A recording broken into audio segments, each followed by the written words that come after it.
আসসালামু আলাইকুম প্রিয় ভাই ও বোনেরা, আপনারা সবাই কেমন আছেন? আমি আপনাদের বোন অনেক ভালো আছি। কাছে কিংবা দূরে যেখানে বসে আমার এই ভিডিওটি দেখছেন, আশা করি সবাই ভালো আছেন। আমি আজকে 2 পাউন্ডের কেক বানিয়ে নেব।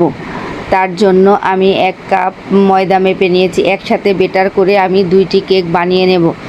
এই যে তার জন্য ময়দাটি মেপে নিয়েছি। 1 কাপ ময়দা, 1 কাপ ময়দা থেকে 1 টেবিল চামচ ময়দা উঠায় রেখেছি এই পরিমাণ। আবার কর্নফ্লাওয়ার দিয়ে দিয়েছি 1 টেবিল চামচ, 1 টেবিল চামচ কোকো পাউডার, হাফ চামচ বেকিং সোডা, এক চামচ বেকিং পাউডার, ভ্যানিলা পাউডার 1 চামচ, সব কিছু মিলায়ে লবণ স্বাদ মতো 1 চিমটি লবণ দিলে কেকের টেস্টটা ভালো আসে। সব কিছু এবার চালনির মধ্যে নিয়ে ভালো করে চেলে নিলাম। এই যে আমি এখন মিশিয়ে নিচ্ছি।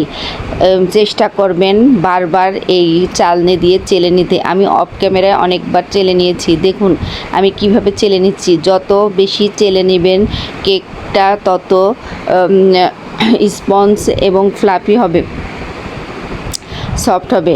এদিকে আমি 4টি ডিম একসাথে ভেঙে নিচ্ছি। আমি 4টি ডিম ভেঙে নিচ্ছি। আমি একসাথে বেটার করে 2টা কেক বানিয়ে নেব। এই যে এখন ডিমের সাদা অংশটি আমি স্পঞ্জ কেক বানাবো। অনেক সাবধানে ডিমের কুসুমগুলো উঠায়ে রাখছি। দেখুন আমি কিভাবে উঠায়ে রাখছি। খেয়াল রাখবেন ডিমের কুসুমগুলো যেন ভেঙে না যায়। এখন আমি ডিমের সাদা অংশ 1 কাপ চিনি নিয়েছি। এই ডিমের সাদা অংশ কিছুক্ষণ একটু ফোম করে নেব। তারপরে অল্প অল্প করে চিনি মিশিয়ে আমি বিট করে নেব। একসাথে পুরাটা চিনি দেবেন না, অল্প অল্প করে চিনি মিশাবেন আর বিট করবেন। আর বিটারের স্পিড দিয়ে প্রথমে লো করে বিট করবেন। একবারে বেশি হাই করলে বিটার জ্বলে যাওয়ার সম্ভাবনা আছে। এবার আমি চকলেট ইমালশন দিয়ে দিচ্ছি। চকলেট ইমালশনটা কালার এবং ফ্লেভার দুইটাই আসে। 1 টেবিল চামচ তেল দিয়ে দিচ্ছি, সয়াবিন তেল।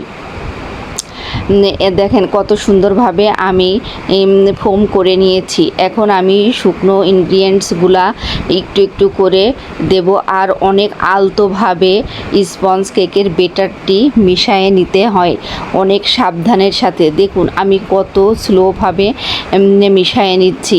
আমার মেশানো হয়ে গিয়েছে। এখন দেখুন আমি এই যে কতটা ঘনত্ব হয়েছে দেখিয়ে দিলাম। এবার আমি 7 ইঞ্চি সাইজের 2টা মোল্ডের মধ্যে আমি কেক বেটার দিয়ে দেব। আমি ওদিকে 10 মিনিট পাতিল হাই হিট করে নিয়েছি। এখন 2 পাতিলের মধ্যে আমি বসিয়ে দিচ্ছি। দেখুন আমি কিভাবে বসিয়ে দিচ্ছি। পাতিলের ছিদ্রটাও টিস্যু দিয়ে বন্ধ করে দিয়েছি। আমার কেকটি হয়ে গেছে। দেখুন কত সুন্দর হয়েছে আমার কেক। অনেক স্পঞ্জ আর অনেক সুন্দর হয় কেকের বেসটি আমি বানিয়ে ঠান্ডা করে নেব। তারপরে ঠান্ডা হয়ে গেলে আমি ক্রিম দিয়ে ডেকোরেশন করব। দেখুন আমার 2টি কেকই অনেক সুন্দর হয়ে গিয়েছে।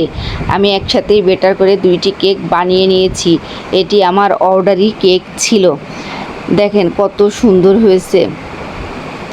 আমি ফ্রিজ থেকে বের করে সঙ্গে সঙ্গে আমি বিট করে ফেলেছিলাম। একটু বাতাসে ঠান্ডার কারণে আমার ক্রিমটা একটু গলে গিয়েছিল আর প্রচুর গরম ছিল, এটার কারণে ক্রিমটা একটু গলে গিয়েছিল। তারপরও মাশাআল্লাহ কেকটি অনেক ভালো হয়েছিল। যাদেরকে দিয়েছি তারা অনেক বলছে যে কেকটা অনেক সুন্দর হয়েছে। চকলেট কেক ছিল এটি 2 পাউন্ডের। এই যে আমি এখন এই কেকটি হয়ে গেছে।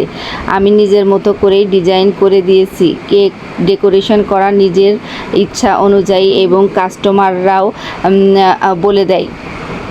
আপনাদের যদি এই কেকের রেসিপিটি ভালো লেগে থাকে তাহলে আমার চ্যানেলটি সাবস্ক্রাইব করুন আর লাইক দিয়ে দেন। আর ফেসবুক পেজ থেকে দেখে থাকলে ফলো দিয়ে দেন। আল্লাহ হাফেজ।